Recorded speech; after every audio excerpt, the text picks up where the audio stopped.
Hello, good morning everybody and welcome to the GCRF AgriFood Africa virtual missions. This is day 4 for us and we are delighted that once again you can join us in this format, and it's great to see so many of you here with us. So thank you for joining and we are looking forward to it.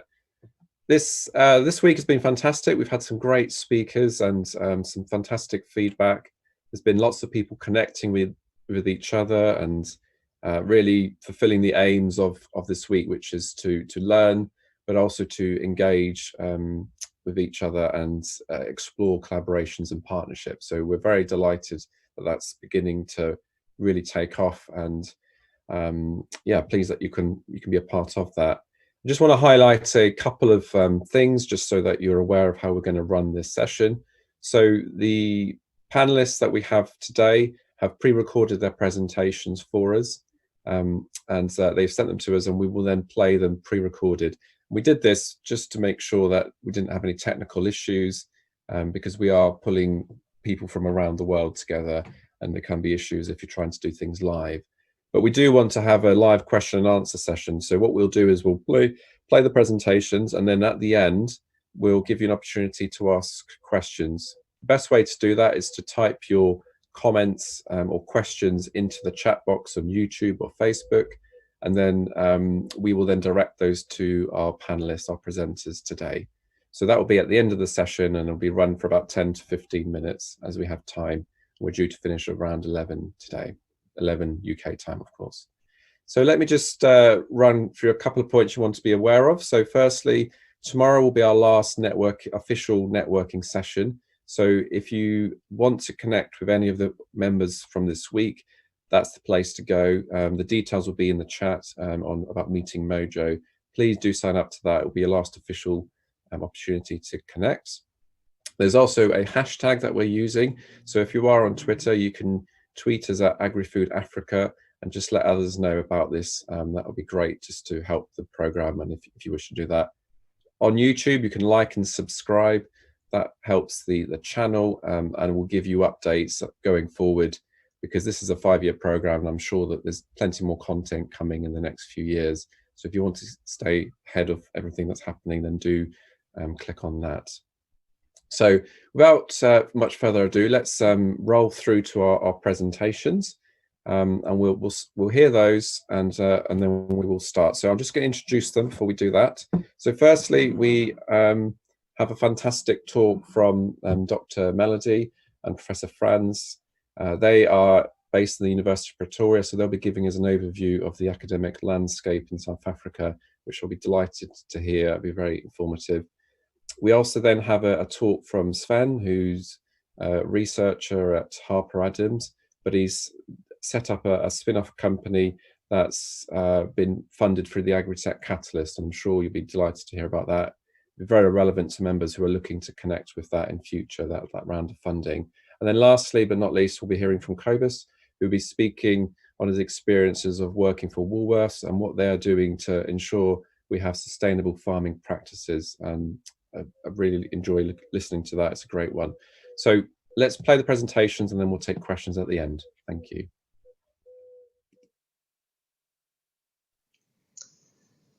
Good morning, colleagues. My name is Dr. Melody Mens-Kutsia, and I'm a senior researcher at the Centre for the Advancement of Scholarship at the University of Pretoria in South Africa. Although I will be doing this overview presentation today, it was co-developed by myself and Professor Frans Swanepoel, also from the Centre for the Advancement of Scholarship. Today we will share with you an overview of the higher education institutional landscape in South Africa, the research landscape at these institutions, and then delve slightly deeper into the agri-food research landscape. Higher education institutions in South Africa are one of several types of post-secondary education and training institutions in the country. There are 4 subsectors in the post-secondary sector, funded by a combination of public and private funds. South Africa currently has 26 publicly funded higher education institutions and over 120 registered private providers. In the technical and vocational sector, there are 50 publicly funded colleges, most of whom have multiple campuses. South Africa has three types of higher education institutions: traditional universities, universities of technology, and comprehensive universities. There are 11 traditional universities which offer general, formative, and professional academic programs, as well as undergraduate, master's, and PhD programs. There are 6 universities of technology. These institutions are more focused on undergraduate, career-focused programs, although they do also offer some graduate programs. And then we have the 9 comprehensive universities, which combine attributes of both the traditional universities and the universities of technology. These 26 institutions are spread across South Africa's 9 provinces, and since 2009, 3 new universities have been established. There is currently at least 1 institution within each province. Although there has been an increase in private higher education providers, the enrollment numbers in these institutions account for less than 15% of total enrollments in higher education. South Africa's post-secondary sector has been referred to as an inverted triangle, with universities absorbing the major share of students enrolled in the system. Overall, enrollments have been increasing, but South Africa still needs to widen access significantly in order to meet the target of 1.6 million headcount enrollment by 2030. Encouragingly, postgraduate qualification enrollments have been increasing significantly, with the number of doctoral enrollments doubling since 2009. An important mandate of the post-secondary system in South Africa is to address historic injustices and contribute to transformation.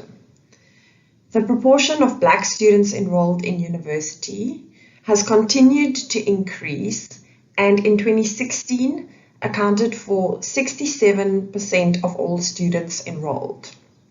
However, in contrast, the gross enrollment rate for Black students has remained low at 16.3% in 2016, compared to a gross enrollment rate of 55.6% for white students. There is still much work that needs to be done to widen access.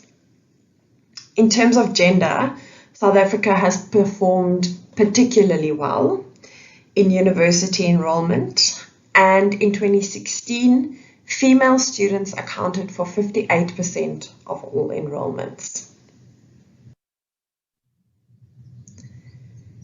It is, however, also critical that we not only widen access, but ensure access with success. Overall, graduation rates in public universities have improved substantially to reach 20.8% in 2016. And although graduation rates have increased across all race groups, the graduation rate amongst Black students remains lower than the national average, illustrating that South Africa has not yet attained equity in outcomes. At a policy level, South Africa places significant emphasis on attaining equity in outcomes, and continued efforts and initiatives to achieve this over the past years have begun to yield results. For example, one of the most encouraging trends is the significant increase in the number of Black doctoral graduates over the past 10 years. Since 2013, the number of Black doctoral graduates has exceeded the number of white doctoral graduates.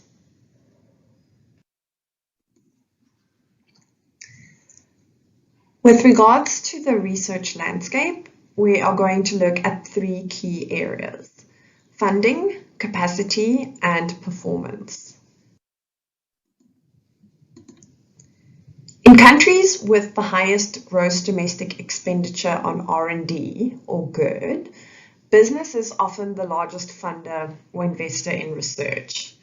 In contrast, in South Africa, government is the largest research funder.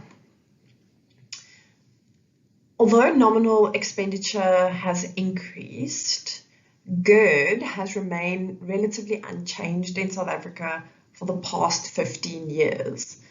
And although a target of 1% has been stated in several policy documents, it remains an elusive goal. If you compare South Africa's investment to countries with research systems of similar size and maturity, investment in research is less than half the average investment of the comparator countries. The National Research Foundation, or NRF, is the principal supporter of competitive research and human capital development in South Africa, making an overall investment of 3.5 billion rand per annum in research and human capital development. Support through the NRF is provided to researchers at all stages of their careers, from postgraduate studies through to established researchers. This is done through a combination of targeted investments as well as strategic and cross-cutting initiatives. There remains a pressing need to increase the research capacity in South Africa. For the first time in 10 years within universities, full-time equivalent researchers declined in the period 2014-2015 to 2015-2016. And when you look at comparator countries, they have on average twice as many researchers per 1,000 of the population compared to South Africa. On the other hand, we do need to acknowledge that there are positive trends in terms of research capacity development. For example, the number of doctorates per million of the population has more than doubled between 2000 and 2015. But much remains to be done for South Africa to compare favorably to comparator countries, where ratios are up to 3 or 4 times higher than in South Africa. Despite the low levels of investment and the challenges around research capacity, South Africa's research performance can be considered excellent. The country's share of world output has more than doubled since 2000, and South Africa continues to produce close to 30% of all publication output in Africa. The system is reasonably well-rounded, with agricultural sciences, social sciences, and the humanities the strongest fields in the recent period. South Africa's research has also become increasingly collaborative, with more than half of the publications in 2016 including at least one international co-author. On average, academics in the country produce one research publication unit per annum, but most research in South Africa is published by a small number of institutions. And we see that 60% of South Africa's research outputs are published by researchers at 6 institutions. We will now turn our attention to the agri-food research landscape. At the outset, it is important to note that the multidisciplinary nature of issues such as food security, nutrition, and food systems research does make it challenging to accurately report activity in this regard across the various disciplinary fields. And reporting currently remains biased towards agriculture and its related fields.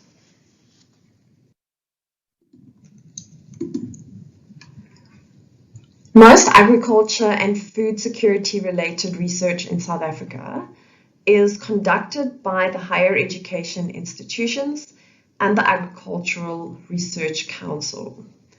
And within the universities, the research remains housed mainly in the faculties of agri-sciences, science, or natural science. Positively, South Africa's investment in agricultural research has almost doubled in real terms since the 1970s, and there are currently 3 centers of excellence and more than 20 research chairs funded by the National Research Foundation that are related to issues of food security, illustrating that this has been an area that has benefited from substantial support. Despite the increase in support, the number of full-time equivalent researchers has remained largely unchanged over the past 2 decades. Although positively, we are seeing an increase in master's and doctoral enrollments and graduations in the areas related to food security, which is a positive outlook for capacity in the future. 4 public traditional universities have a strong record of research output in the broad field of agriculture, namely the University of Pretoria, who house the only veterinary sciences faculty in South Africa, Stellenbosch University, University of KwaZulu-Natal, and the University of the Free State. But a more complete picture is seen if you look not only at agricultural research output, but also look at the spread of entities, centers, and research chairs that focus on the broader aspects of food security and food systems. So here we can see that in addition to the 4 institutions with a strong agriculture focus, the University of the Western Cape, University of Cape Town, and University of Johannesburg all have research entities focusing on food security related matters. This list, of course, is not comprehensive of all the work that is ongoing in South Africa, but it does give an overview of scope and scale across the institutions in the country. With this, I will conclude and hand over for questions and discussion. Thank you very much for your words, Dr. Melody. Very interesting to see how the South African academic landscape has developed and its current position at the moment. And I'm sure this is of clear relevance to our members as they look to collaborate with South African partners. We're now going to be hearing from Sven, who is based at the Harper Adams University, but has developed a project through ADCO on the mechanisation of smallholders in sub-Saharan Africa. So we're looking forward to that. And over to you, Sven. Thank you.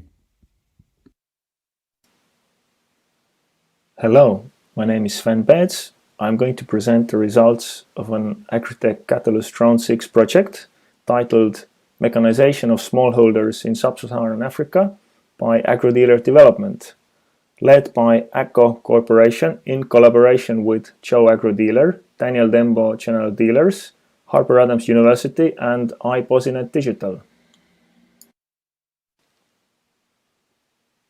It is recognized that the uptake of mechanization is constrained by affordability, availability, and lack of skills and poor support. The smallholder sector is trapped in a vicious circle of low income, causing low demand, causing high cost and lack of financing. The AgriFood challenge the project team tackled was to break this vicious circle by developing and evaluating economically a novel approach of farm service center, i.e. agri-dealer, for supporting and training smallholders. In other words, to establish the parameters of success of mechanization contractors so that the business is sustainable, increases the income of smallholders, and employs conservation farming methods. The approach was to work with existing agri-dealers who sell agriculture inputs such as seed and fertilizer and buy crop from farmers, but are interested in and capable of adding mechanization to their service portfolio. AgroFuture Farm in Zambia supplied 2 mechanization packages to agri-dealers. The effect of adding mechanization to their existing business was measured and evaluated in terms of business performance, benefit to smallholders, and performance of machines. The team established quickly that the critical success factors are close monitoring and support. Telemetry data was the key to measure the machine performance and operational efficiency. This was complemented with invoice data and other mechanization-related data to be able to assess the agri-dealer performance. Regular site visits and training sessions on record keeping and planning were conducted as well, which provided valuable understanding on the difficulties and challenges faced. Timely machinery support, such as maintenance and spare parts, was another critical success factor. So, what are the project achievements? There's a great interest and need for mechanization in smallholder communities. The team provided mechanized conservation farming to about 176 farmers, most of them new to mechanization, which equates to about 324 hectares in a season. Other mechanization services were offered to about 82 farmers, equating to 203 hectares. Great emphasis was put on training, topics being operating the machinery, business aspects, planning, data collection, record keeping, soil and crop assessments. Here is an example of mechanized conservation farming, ripping. The challenge is to do this job as efficiently as possible.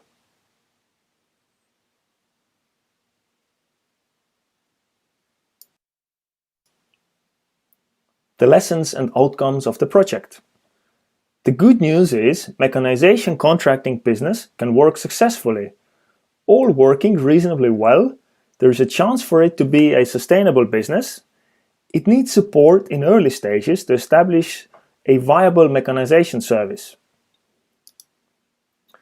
Although conservation farming is not always a profitable service for contractor, it is the key in the context of climate change and sustainable management of soils.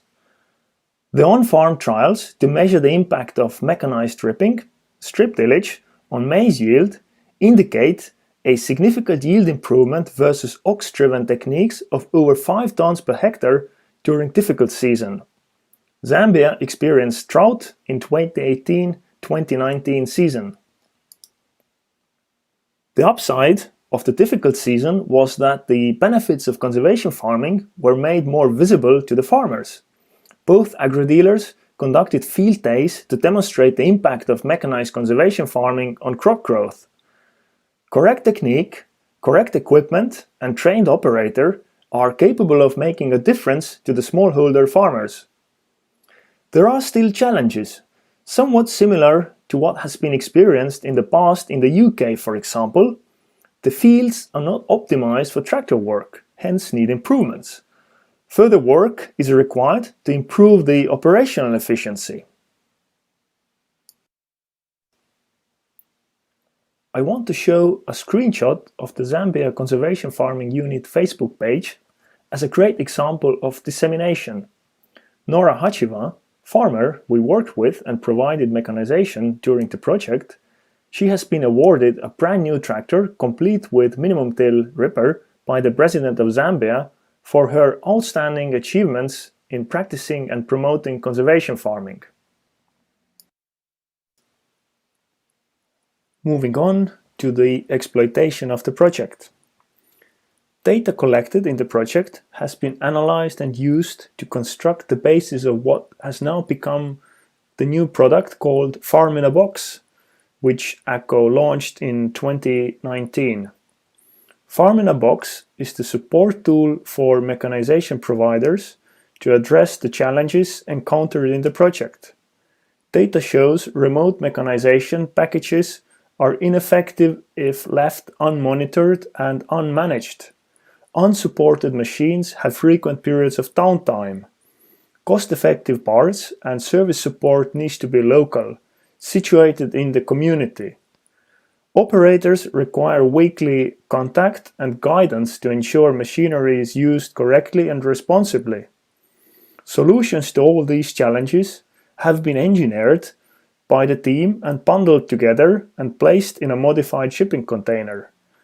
The Farm in a Box is a world-first initiative that brings together all the key solutions into a single unit. It is an evolving product which will bring further features as listed on the slide.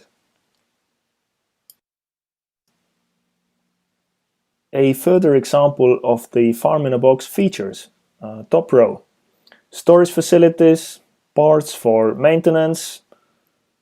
Bottom row from left, generator set, workshop and tools, office facilities.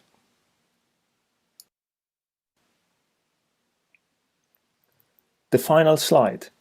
What are the opportunities for further work? The team is interested in further collaboration, demonstration, investments, and further crowdfunding. There is scope to improve the operational efficiency and thus economic sustainability of mechanization contractors serving smallholders.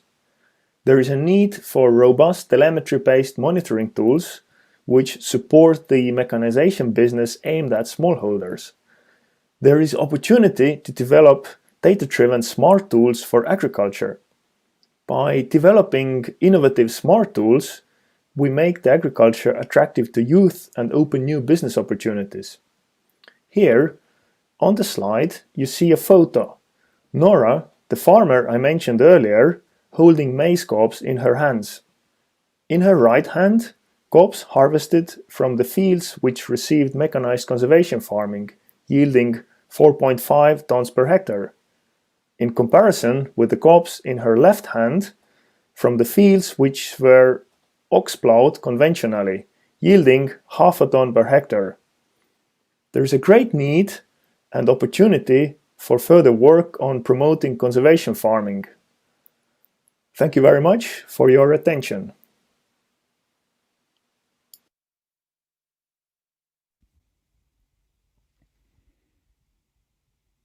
Thank you very much, Sven, for your presentation. It's great to hear how this project has developed and the impact that it's had within sub-Saharan Africa. We're now going to pass over to Cobus Pinar, who's from Woolworths Foods. He has a very interesting presentation for us on how Woolworths is developing within Africa and their approach to farming and how this is really changing the landscape in that country. So over to Cobus. Good day everybody, my name is Cobus Pinar and I'm the Technical Manager for Woolworths Foods, with the responsibility of looking at our role in the bigger picture to contribute to a resilient and sustainable global food system. Woolworths is one of the 4 major food retail companies in South Africa and we enjoy about 10% of the market share. I just want to thank Tim for offering me the opportunity to present to you all today. The challenges we are experiencing in Southern Africa with regards to the food system. In Africa, hunger is increasing at an alarming rate. Economic woes, drought and extreme weather are reversing years of progress so that millions of sub-Saharan Africans are chronically undernourished more than any other region. successive crop failures and poor harvest are taking a toll on agriculture production, and food prices are soaring. In the past 3 growing seasons, parts of Southern Africa experienced the lowest rainfall since 1981. Other areas suffered widespread destruction from cyclones Idai and Kenneth. As a result of these dire events, 41 million people in Southern Africa are food insecure, and 9 million people in the region need immediately food assistance. South Africa is ranked as the unhealthiest country in the world by the Indigo Wellness Index. The index tracks the world's healthiest countries across 10 key measures. Our food are too high in fat, sugar, salt and meat, and the main contributor to this is the rise of the fast food industry in Southern Africa. The food are cheap and it is available and it's convenient. We also have an issue around food waste. Although food waste occur in rich and poor countries, in Southern Africa food is wasted because poor farmers harvest crops too early in response to a lack of food and money. Minimal farming technologies such as minimum tillage equipment, tractors and crop protection, inadequate market systems, fresh produce, meat and fish spoil in hot climates due to the lack of proper cold chain management, economic factors such as regulations and standards for quality and appearance also cause food waste. Farmers often harvest selectively, preferring to leave crops not to standard in the field, where they can be used as fertilizer or animal feed. Our natural resources are under severe pressure. Climate change has a severe impact on agricultural land, which ultimately affects food security. The IPCC reports that in the sub-Saharan Africa, agriculture productivity will decline from 21 to 9% by 2080. Scarce water resources, badly planned and poorly maintained infrastructure, and a financing system based on the commodification of water through water tariffs in Southern Africa contribute to a perfect storm gathering. Biodiversity is currently being lost at rates significantly exceeding earlier predictions. This situation concerns many people and NGOs in South Africa. We also experience weak support networks, especially during disaster management.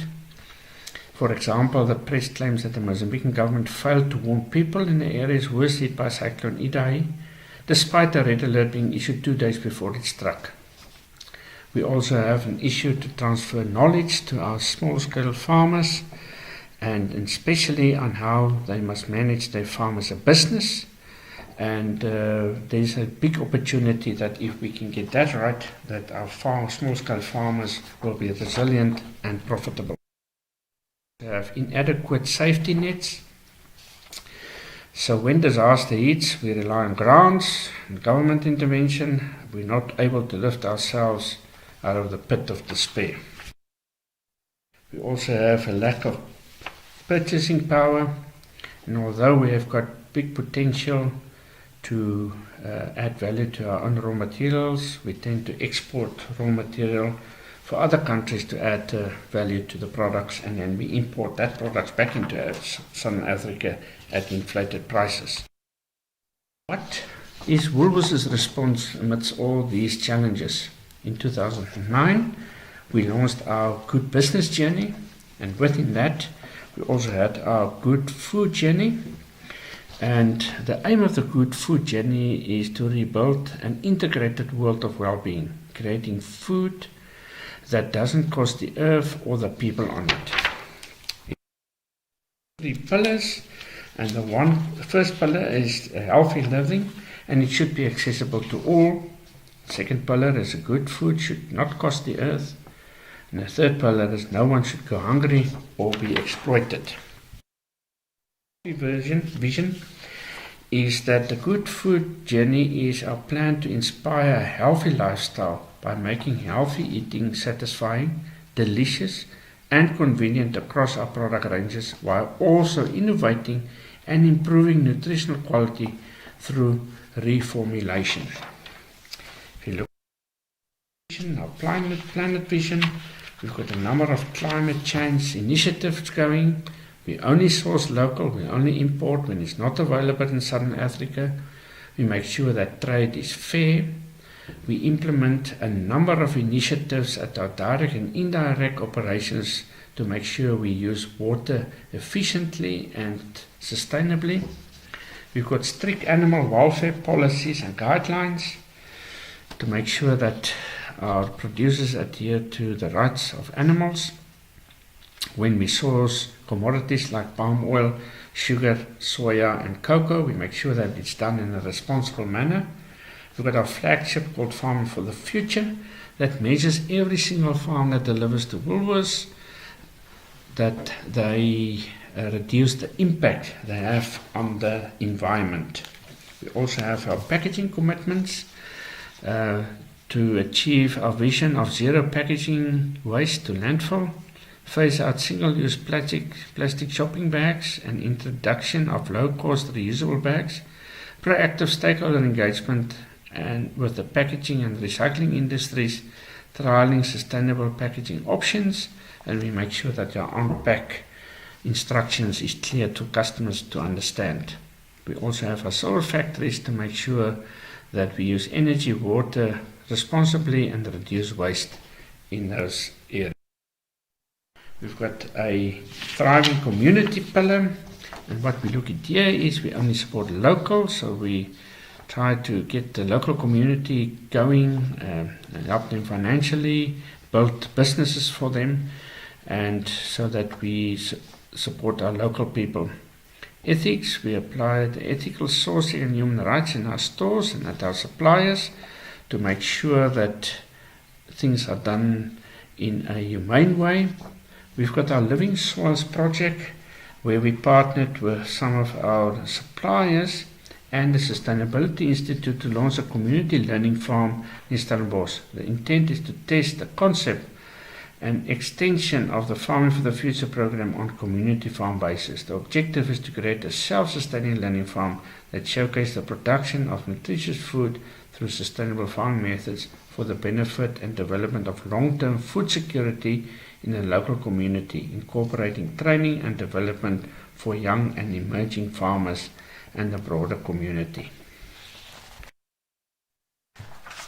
So, what we think in terms of what should be done is that despite the fact that agriculture is experiencing profound changes in most developing countries, not all localities have shifted from a traditional to a modern productivity sector.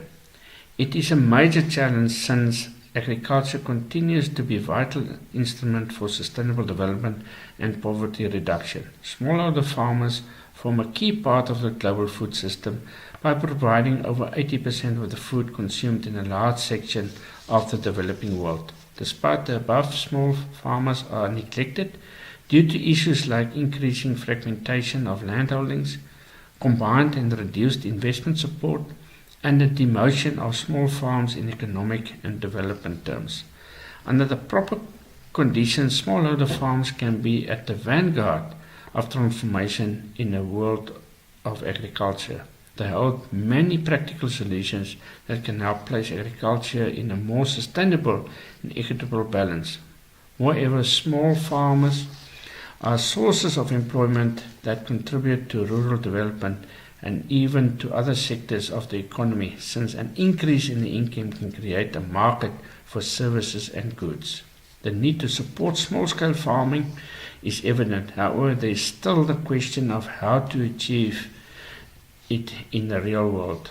We believe that smallholder farmers can make a solid investment return for investors while simultaneously helping developing communities that are victims of poor food supply chains, if we do this right.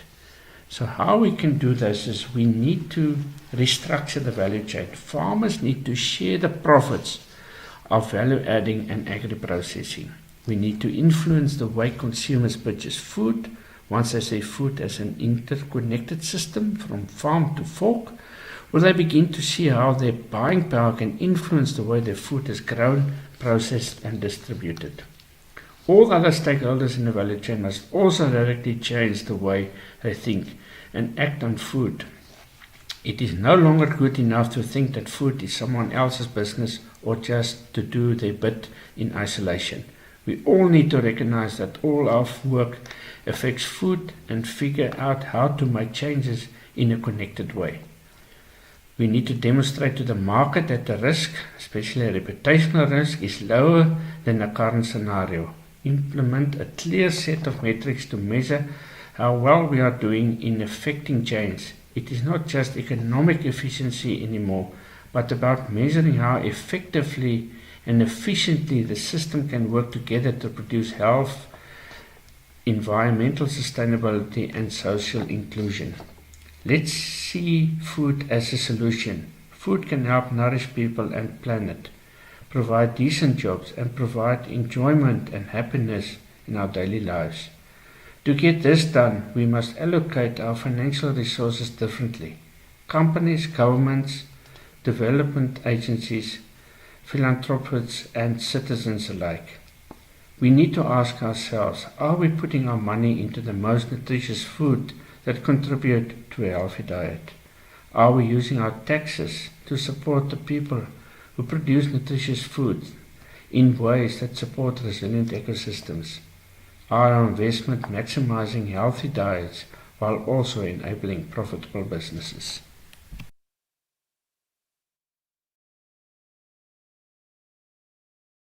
Everybody, thanks for watching that, and very interesting to hear the different presentations.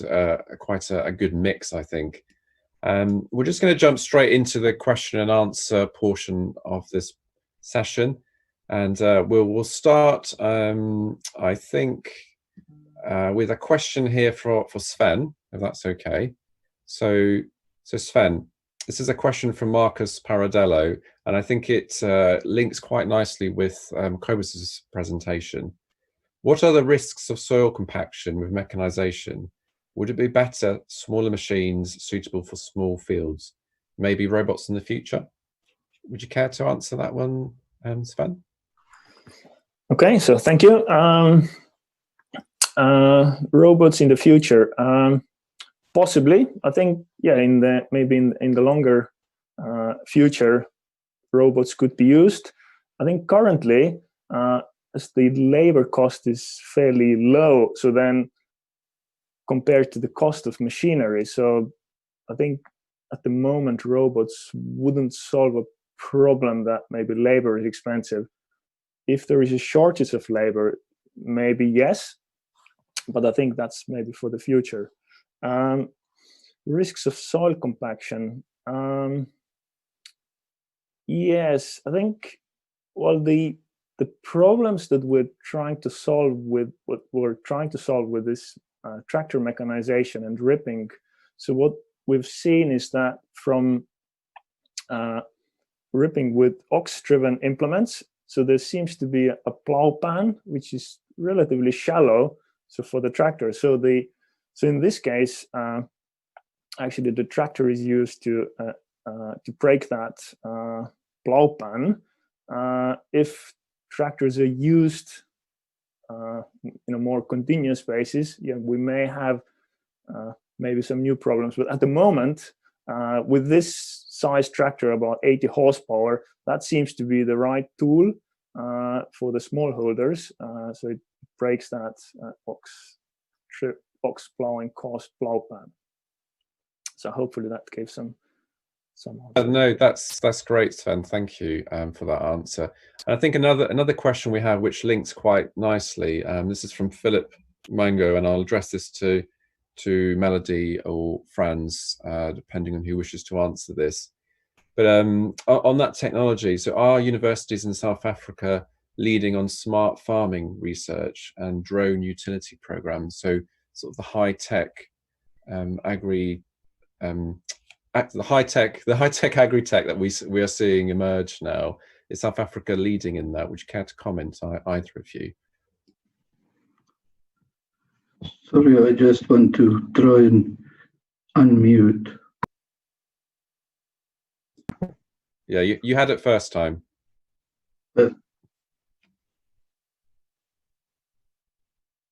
I said, you're muted now, Fran. So just press it once. Sorry. That's it. There we go. Thank you very much, Tim. Thank you, everybody, also to Melody for the presentation. Yes, with respect to smart farming, it's becoming increasingly important. I think that we need to focus on entrepreneurial agri-technology, especially in terms of trying to double food production in the face of climate change and the rapidly changing environment. The University of Pretoria has taken the lead in terms of a specific initiative where we currently building a smart farming enterprise. We call it Innovation Africa at UP, next to our Future Africa campus. And the specific focus there is on transdisciplinary approaches, including sustainable agricultural practices coming from the agricultural production sciences, computer science, engineering, economic and management sciences, and engage deep and broad engagements across the spectrum with policymakers, but also most prominently with farmers in terms of farmer-centered support, their specific technology needs, and in close collaboration with technology developers with industry support, including the whole spectrum of smart farming up to using drones also. We're not very far advanced at the moment, but there are a number of initiatives in South Africa working closely on the African continent. The one at UP, which I think is sort of leading at the moment, is Innovation Africa at UP, which we try to roll out through the Future Africa Institute at the university. That's great. Thank you very much for that answer, Franz. If I could go to Cobus now, and I think this is relevant to you really in terms of soil health degradation. So this is a question from Craig Turner. So he's asking, in regards to soil health degradation, is there a change to organic farming in South Africa as to the continued use of synthetic pesticides? Thank you, Tim. Craig, thank you for the question. We has decided as Woolworths that we're going to move away from having either organic or biodynamic or permaculture or all of that, and rather measure it in terms of science. What is the outcome of an intervention on the farm? And by doing that, we have increased our soil health considerably in our program. We've got over 700 farms on the program. Using science, giving the farmers the opportunity to progress at their own pace in terms of finances that's available or resources that they've got. By focusing on the first things, the important things first, and then later on other aspects. So although organic farming has got very good points and attributes to it, it doesn't always give us the answer. And in Southern Africa, with our climate, let's take the Kenyan farmers now where the locust is coming in. They either need to spray or they need to lose their market. It's their choice. But if one can find a middle way that at the end of the year, after you've farmed, your soil and your farm and your biodiversity is in a better space, that is where we need to go to. We find that certain standards, it's more a war between certifiers to be the cheapest to get business to certify somebody and put a logo on. So we try to move away from that, and what is the shared value of the intervention at the end of the day for the farmer, for his people on the farm, for the community, and for the Woolworths, and ultimately the customers. I hope you answer that organics is the answer, but we need to measure it in terms of science to see if a pure organic way is going to work. Thank you very much, Cobus. A fantastic answer there. So this is a question for Sven from Philip Mango. He's asking about the Farm in a Box initiative, and does this have any GIS providers or partners in Zambia? Okay, thank you. I don't know exact details, but I know that ACO works with various companies, and I would think that there are GIS companies also amongst them they work with. But to give you a more precise answer, I would have to check with my my colleagues at ACO. Okay, thank you, San, for that. This one for Melody or Franz, if you wish to. Melody, it'd be great to hear from you.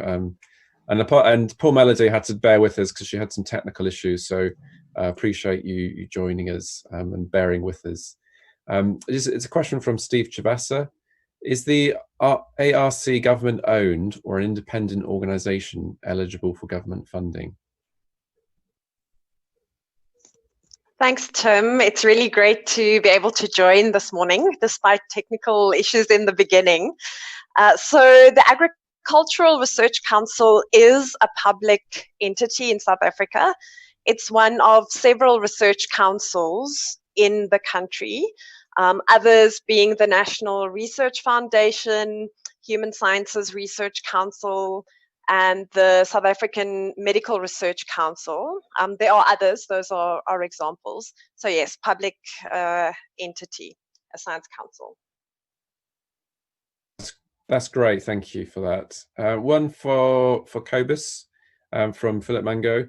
What certification organisations / standards apply for sustainable farming assessments by Woolworths? And then a follow-on question on what GIS platforms are Woolworths using to map the farm to fork process? Yes, there's a number of certifications. Remember, in South Africa, if you claim something, there are certain laws that abide to it in terms of food. So if I claim that the product is organic, I need to show that it's been certified by an organic certification body approved by IFOAM. But if I need to prove, like we have our own Farming for the Future logo, I need to prove that what I claim is actually so. So what we do have, we have got a panel of 15 scientists at the universities and in the private sector helping us to assess a farm's performance on soil, fertilizer, pesticide, water use efficiency, biodiversity management, carbon footprint, name it, all of those ethics, even the transformation in South Africa. So we do have that panel that's independently verifying the data before we can put the logo on. And the logo means, the Farming for the Future logo means that the farmer has made X percentage progress. My argument previously, there's progress for the farmer on his triple bottom line. And then we can put the logo on. So other platforms that exist in South Africa is Global Gap. We rely heavily on Global Gap because it teaches farmers the basics of documentation. It's very important for us. GIS platforms that we use, we do have a in-house system where we plot our farmers and then obviously the type of soil, the climate they've got, the water quality that's in the area, the availability of water, name it, that we put layers on top of it to help farmers to see if we might run into an issue or where the opportunities is. So we don't have one specific GIS platform. We mainly collaborate with what is available out there in the industry, mainly with the University of Cape Town.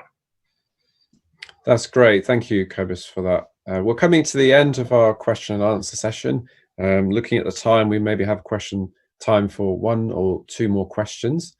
I'm just going to pass this one across to Sven, asking about the Agritech Catalyst funding and just the legacy there. So how do you see the legacy of your project?